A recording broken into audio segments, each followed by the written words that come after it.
આજે ઉપલેટાથી છે ને મારી નણંદો અને ભાણી આવ્યા છે, તો કહે છે કે ચાલો મામી આપણે બધા છે ને ફરવા માટે જઈએ. એટલે અમે બધા રેડી થઈ ગયા હતા અને પહોંચી ગયા હતા અટલ સરોવરે. અમે બધા છે ને પહેલી વાર અટલ સરોવરે આવીએ છીએ. અને જો મેં અને રાધાએ તો છે ને મેચિંગ કર્યું હતું.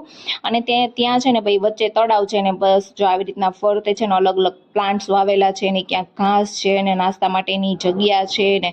અને ત્યાં છે ને પર પર્સન 30 રૂપિયા ફી છે. અને તમારે કોઈ બી નાસ્તો લઈ જવો હોય ને તો તમે ડબ્બામાં પેક કરીને લઈ જાઓ છો. ત્યાં કોથળીની મનાઈ છે ને અમને આ વસ્તુનો ખ્યાલ નહોતો, એટલે મેં ત્યાં જઈને પહેલા તો છે ને ભરપેટ નાસ્તો કરી લીધો હતો.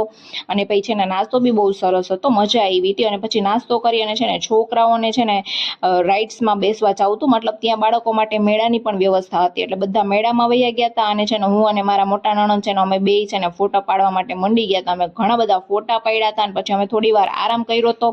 અને ત્યાં ચિરાગઈ આવી ગયા હતા. અને છે ને રાતે પણ ત્યાં લાઇટિંગનું બધું બહુ મસ્ત હોય છે. અમે રાતે પણ સરસ મજાના ફોટા પાડ્યા. અને ભાઈ બધા બહુ થાકી ગયા હતા ને એટલે છે ને ઘરે રસોઈ બનાવવાની હિંમત જ ના થઈ. એટલે બધા છે ને ઢોસા ખાવા નીકળી ગયા. બધાને ઢોસા ભાવતા હતા ને એટલા માટે બધાએ છે ને પોતપોતાના અલગ અલગ ફેવરિટ જે બી ભાવતા હતા ને એ બધા ઢોસા મંગાવી લીધા. અને ભાઈ છે ને સાથે હતા ને સાંજ સુધી તો બહુ બધી મજા આવી અને બહુ એન્જોય કર્યું. ને આવી રીતના ક્યારેક બહાર નીકળીએ ને તોય મજા આવે એમ.